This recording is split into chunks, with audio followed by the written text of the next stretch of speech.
Hello, my lovely Hay House YouTubers. I'm Debbie Frank, and welcome to what I've got to say about the month of March. Well, here we are approaching Spring Equinox. Unbelievable, moving into the second quarter of this year. How's it been so far? What we can say is that March, as the transitional month, quarter to quarter, is transitional in so many ways because we have got this very slow moving planet, Neptune, which has spent the last 14 years in the sign of Pisces, taking a little step, making a foray into Aries for the first time in 165 years. Well, hey, that's really quite exciting because none of us who are alive today will have experienced this ever before. So it's going to be really interesting. Neptune will be here in Aries for a period of 6.5 months. So we've got a little period of time to kind of tune in to this very new frequency and what it's all about. Of course, Aries being the first sign of the zodiac, and this idea of Aries connected with the self, and that we need to come back to ourselves, what we think, what our purpose is, rather than sort of merging our identities so much with the collective, which is more the domain of Pisces, where Neptune has been for the last 14 years. Now, what else? Well, during this month, we've got a pair of retrogrades. I know we've just all been breathing a sigh of relief as Mars has finished its retrograde at the end of February. And we had like about a week off. And then now here we go, Venus going retrograde from the 2nd of March, taking us through 6 weeks until April the 13th. And Mercury also turning retrograde in Aries from the 15th of March through to April the 7th. So there is a feeling with these two personal planets going retrograde. We call them personal. They are fast moving generally. And this sort of switching energy, I mean, obviously it will affect Aries and also Pisceans, because towards the end of March, these two planets are going to go back into Pisces. But it will affect anyone who's got planets or points, Aries/Pisces. And if you know your chart in greater detail, maybe you'll be having a look. Maybe it's, going over your midheaven or going over your ascendant. But anyway, let's take a look with that, and also the eclipses. Yeah, we're in eclipse season. So the first eclipses of this year, 2025. And we've got a total eclipse in Virgo. And this is taking place. It's an eclipse full moon on March the 14th, a bit of a humdinger of an eclipse, which is in itself a kind of turbocharged full moon, but often very epic in how it feels. And particularly since it's going to be square to Saturn. So an amazing time to sort of perform a clearing, clear the debris of anything that is left over. Really have a think here about efficiency, because that's what Virgo is all about. What is cluttering your path energetically? It's not just in your closets. And then we get a second eclipse, this time in Aries, once we're fully into the Spring Equinox, which is on the 20th Aries season. Then on the 29th, we get the eclipse new moon in this sign too. And that is a kind of pulsing new moon, which is absolutely fantastic for intention setting and for eventual delivery and manifestation. So without further ado, let's start, shall we, with Aries. Well, Aries, hey, having Venus in your sign is gorgeous, of course. Retrograde, time of review. You might feel that, you want to reconnect with people from your past.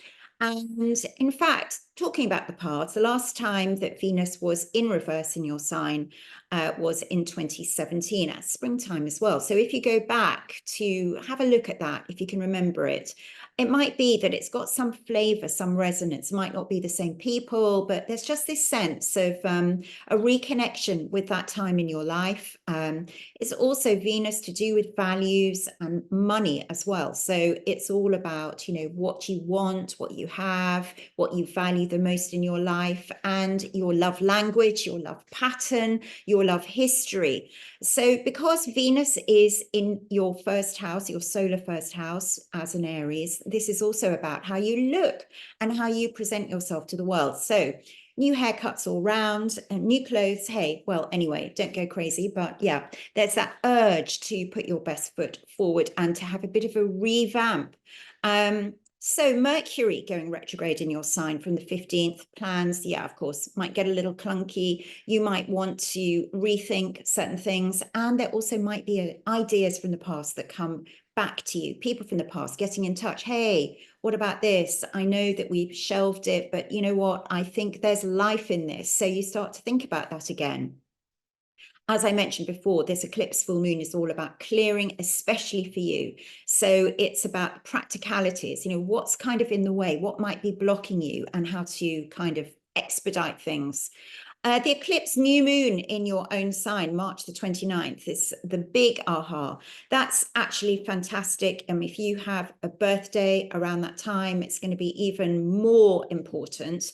But for all Aries, for all Rams, even if you have an April birthday, there is this feeling of getting a celestial makeover, a rebirth of sorts. And the very next day, you get Neptune entering your sign.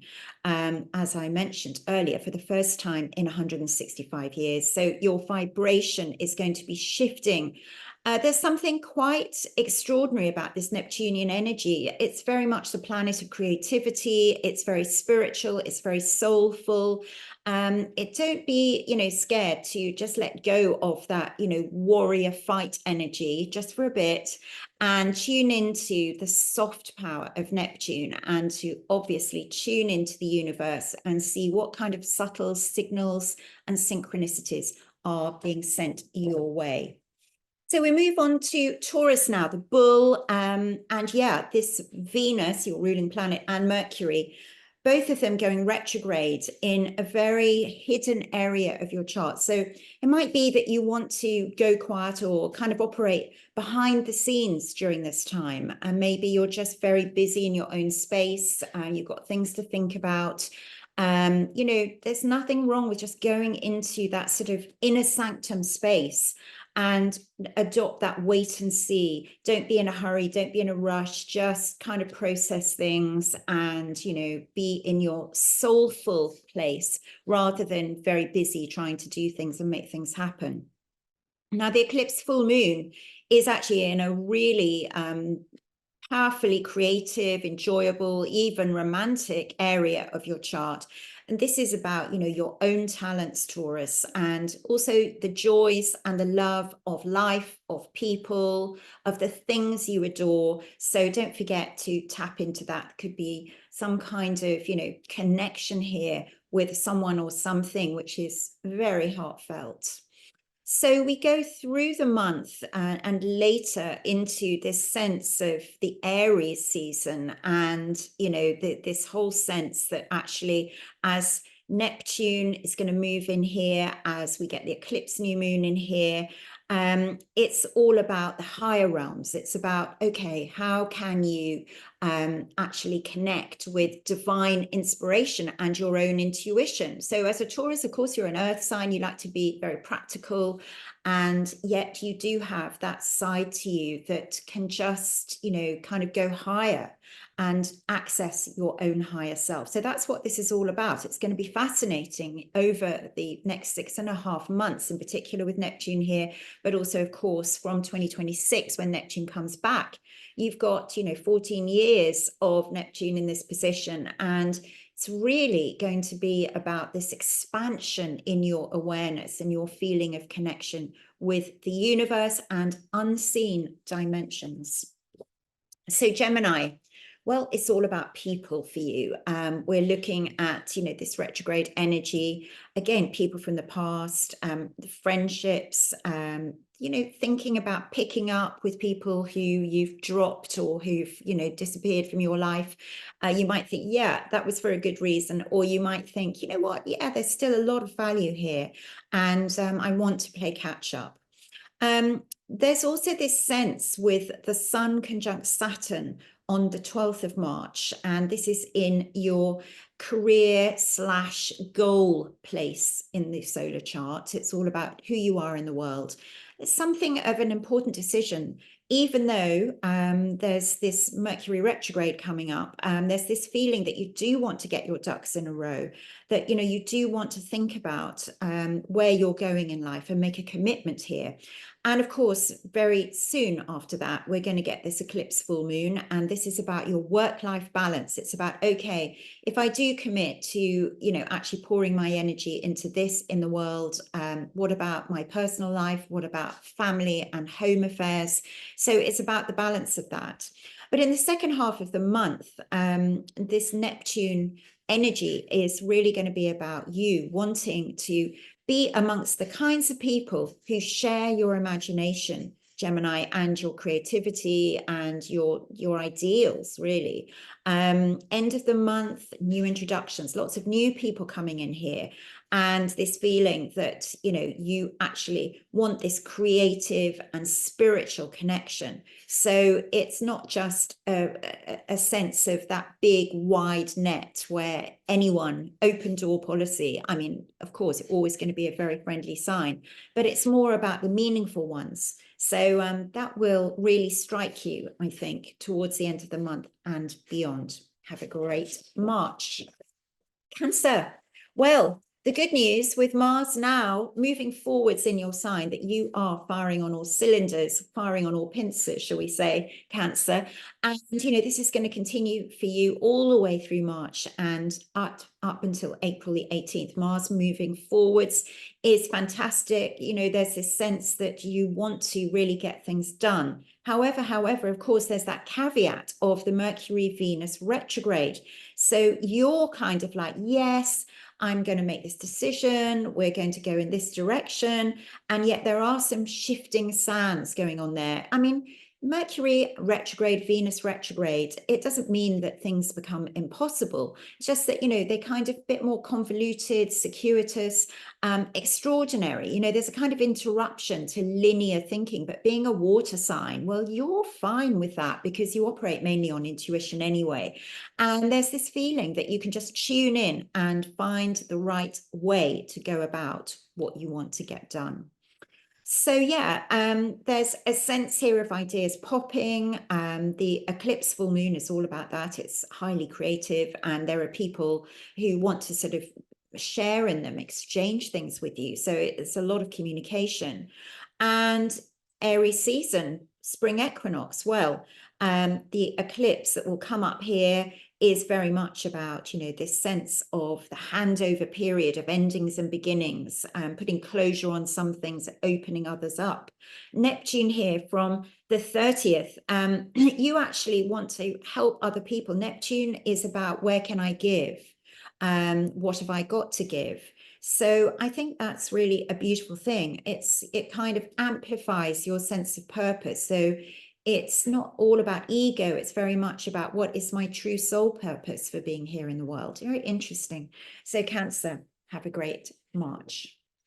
Leo, well, when we think about this month of March and Venus and Mercury going to turn retrograde, in the zone of your chart, very much to do with future adventures. So that means that, you're not going to have a definite plan. You might change your mind on something that you were going to do, or you might revisit someone or a place, a location, and that might be literally somewhere quite far away. The 9th house tends to be outside of your own zip code, postcode. So there's this feeling of revisiting, reconnecting, going to plan B, or maybe not being sure what you're going to do in the long term, which is absolutely fine to hang loose whilst these planets are in retrograde. Now, the eclipse full moon is across the money angles of your chart. So you're looking here at establishing what's of real value in your life. It's not just the price, it's not just the cost. It's about what does it mean to you? What are the hidden costs involved, if any? And, that whole sense of, whether things are worth it. So second half of March, there could be some kind of romantic journey in the offing. And all of this Aries energy and Neptune coming in now to this place of the future and adventure. Well, I would say that, it's very expansive and kind of transcendent. Neptune is not about, just doing a list of, a bucket list, for instance. It's about, how can we have this spiritual awakening? What is the dream? How can you really just do this thing that would be so meaningful, visit this place, take up this course of study? So it's not all going to happen in a day or even the next 6.5 months. As we say, we've got 14 years of Neptune in this place. It might be that the eclipse puts a kind of marker point on something which appeals to you and initiates the idea. And that's going to be towards the end of the month, 29th. And then we've got the arrival of Neptune giving you this long sense of, you're going to go on some kind of a journey, which might be in miles or it might be in learning, and it could be both. Have a great month. So Virgo. When I look at what's going on for you with this eclipsed full moon, wow, it is a bit of a wow factor. It's you get one full moon in your sign every year. Sometimes they turn into eclipse full moons when we've got the intersection points of the nodes. Currently, the North Node is in Pisces, the South Node is in your sign, and that brings the eclipses to you. And this feeling that, the total eclipse is a game changer. Things come up to be released, and there's this real sense that actually you're done with something. You want to put closure on it, you want to complete on it. And being a Virgo, of course, you want to tidy up all the loose ends. So that can be a good thing. Saturn's in the frame. Saturn, of course, there in your opposite sign of Pisces. And whilst it's aspecting this eclipse full moon, there is a sense that, it's pivotal in terms of, the role someone else is going to have to play. Pisces is your opposite sign. So it's about, sorting it out between the two of you. Now, whilst Venus and Mercury are retrograde, and then there's going to be an eclipse here, and there's also going to be the arrival of Neptune. This is in your 8th house of what you really share with other people, both financially and emotionally. So you're thinking about, issues of trust. Do I really trust this person? Is this all it's cracked up to be? Can I throw my lot in with them? Can I give them my PIN numbers and my emotional PIN numbers? Yep, we have those as well. So don't be in a rush. It's definitely a time to operate your famous Virgoan power of discernment. But certainly this month, whilst the Pisces energy is here, and there is still a lot of Pisces energy, it is about relationship, which can be quite magical, it can be quite seductive. And as I said, discernment is also the word. Have a great month. So Libra, well, my goodness me, all of this activity in your opposite sign of Aries could be a bit of a roller coaster, could be a wild ride. It's certainly not evenly balanced. And I think, with so many Libran friends and clients I have, there's this feeling of, the dream is to be in balance. Well, very rarely are things in balance, even celestially speaking, in terms of the natural laws of life. The equinox points are only twice a year. There's this, this sort of equality in the universe of equal day and night, spring equinox, autumn equinox, and then we've got things standing still at the solstices as well, summer solstice and winter solstice. But other than that, of course, we're in process of things moving towards the light or moving towards the dark. So the universe is always in motion, and you are always in motion, part of the universe. So there's all this activity. Things are a little bit off and on because we've got Mercury and Venus in retrograde, and all of this is in your opposite sign. So it might be that someone's driving you a bit crazy. Well, is that hardly news, Libra? But there's a feeling that, they're a bit off and on. They can't make up their minds, which is quite interesting for you because, things are switching. And it might be that, you've reached that place where you can't make that decision, or they can't make that decision. And why do you have to make that decision? This simply might not be the right time. practical matters. You do need to get a handle on that. I think the Sun and Saturn on the 12th of the month are very good for putting your affairs in order. Do they work? Have a look at technology, efficiency, have those checkups, you know, everything that you can to get things running as smoothly as possible. And the eclipse new moon in Aries towards the end of the month, this is about a massive amount of energy that's coming into your life from across the way in your opposite sign. So someone might be, you know, offering you something or coming in with a new idea, or there's a new cycle in a relationship, something of a fresh start, a sort of makeover to do with relationships here. And that's followed by the arrival of Neptune. Well, Neptune is the planet of soulmates and romantic love. Nothing less than that seems to really cut it with Neptune. And it might be that, you know, what you're looking for is more of that sort of real heartfelt energy, real soulful sharing and communion with another person, rather than as an air sign, this sense of, oh, I will just be, you know, adjusting to their energy and it's all reasonable and rational. You know, Neptune is all about your feelings. So that's going to be a massive new frequency that's going to become increasingly important in your life, Libra. So Scorpio, well, Scorpio, there's a lot of energy here in Aries, which is around the workspace. It's about what you are doing with the time available in the day, how you work, whether you're working at all, working from home, working in an office, how you work it. What are you doing with your life every day? This is the daily stuff of life. Are things working for you? How do you feel in yourself in terms of the balance with mind, body, spirit? And I think it's going to be a lot of tweaking that goes on with all of this celestial energy going on in Aries. You might be going back to doing something you used to do with the Mercury Venus retrograde. We've got the eclipse new moon, which is, you know, maybe even an offer which will change what you're doing with your time. It might be a new project, or this might be a dedication to taking better care of yourself, about self-care. And with Neptune coming in here, this is about spiritual practice. It's about, okay, I've got to add this into my life if I don't already, because actually, if I do find some time to meditate every day or commune with the cosmos, it makes me uplifted and it changes my frequency for the rest of the day. Other than that, of course, there's a lot of Pisces energy. There's a lot of romantic energy here. So a lot of emphasis on your dreams, your hopes, love, and your own creative spark. So enjoy your month. Sagittarius. Well, fun and games with these retrogrades in your 5th house of playfulness. I mean, it's kind of all a game to you. It's absolutely fine. You could have fun. You know, things stop and start a bit, but it's okay. That might go for love. And yet things do get serious on the 12th with the Sun-Saturn conjunction.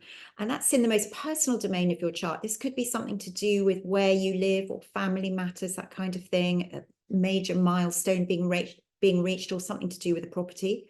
But yeah, there is this feeling that actually you really want to do things here that, you know, matter to you.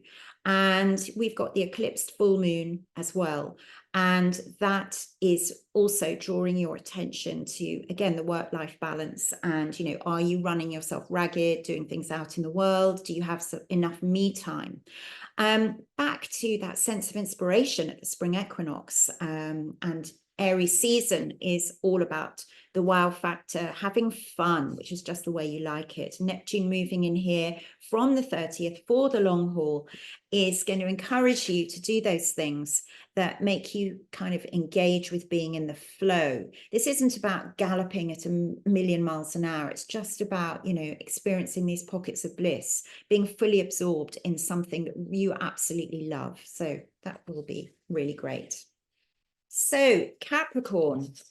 Well, Capricorn, there's a lot of emphasis here on home and family, and also on, you know, just plans, chopping and changing. That's, you know, not your favorite, let's be honest, because Capricorn, you like to have a plan and you like to stick to it. But what you are very, very good at is just staying calm while everything around you kind of goes a bit chaotic. So don't freak out about that. But you're definitely in a space where letting go would be good, and just sort of also allowing greater creativity into your communication here, having an open mind, in other words, and just have a think about whether plan X, Y, and Z might work better than plan A and B.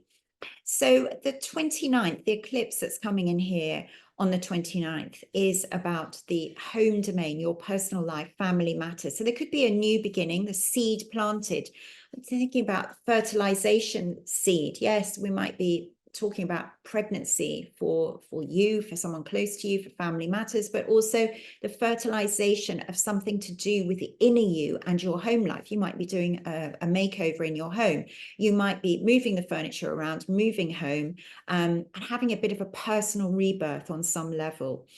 Also, Neptune moving in here, it's like not just being with somewhere, not living somewhere because it's sort of it's practical, but living somewhere that you absolutely love. So it's about including those things in your home that you absolutely love. Neptune is about, you can be in love with a color, you can be in love with a texture.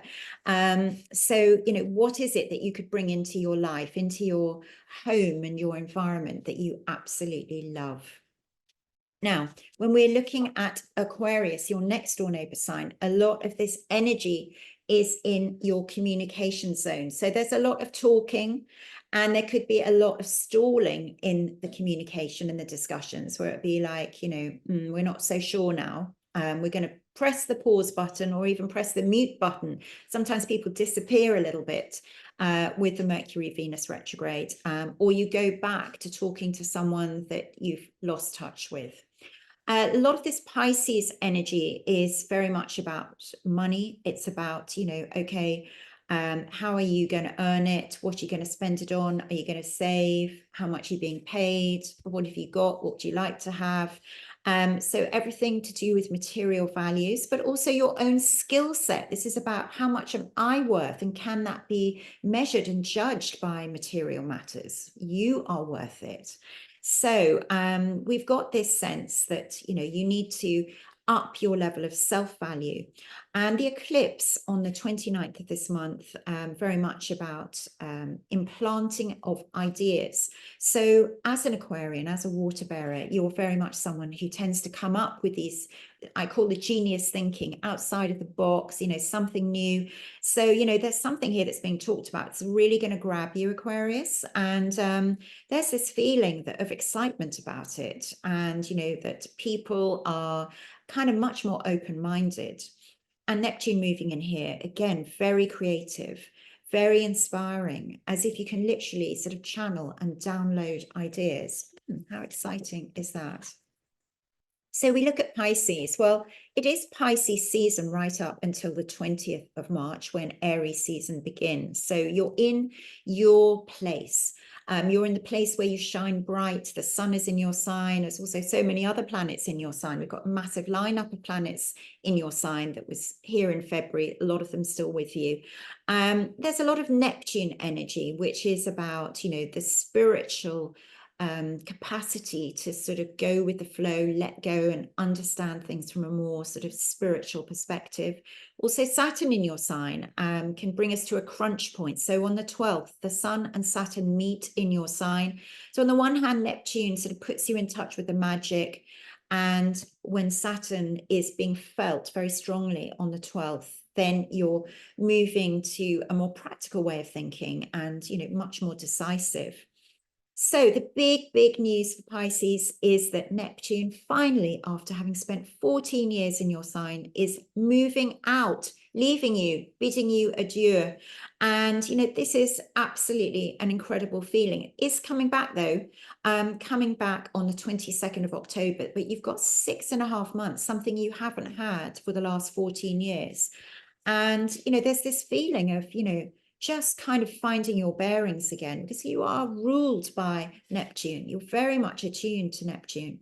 However, of course, when Neptune is with you, you're sort of living in a bit of a parallel universe in some way. Yes, you're here, you're present, but also there's so much spiritual growth that's going on. There's so much creativity, there's so much awakening. You've moved on so much. Think about everything that, you know, has made you much more aware of the meaning of your life, the synchronicities, the subtleties, the creativity, everything you've had to let go of as well. Well, actually, you know, it's going to all add up to a bit of process work, I think. So starting at the end of this month, feeling that, you know, actually you can join the dots on everything, you can understand it all. It's a kind of extraordinary adjustment, but also immensely liberating. So for all signs, have a wonderful March. Thank you so much for joining me. Please have a look at my book, Who You Came Here to Be, published, of course, by Hay House.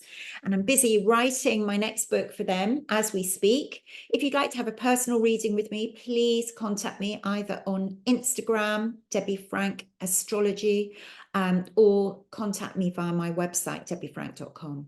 And look forward to speaking with you and talking about April when that time comes.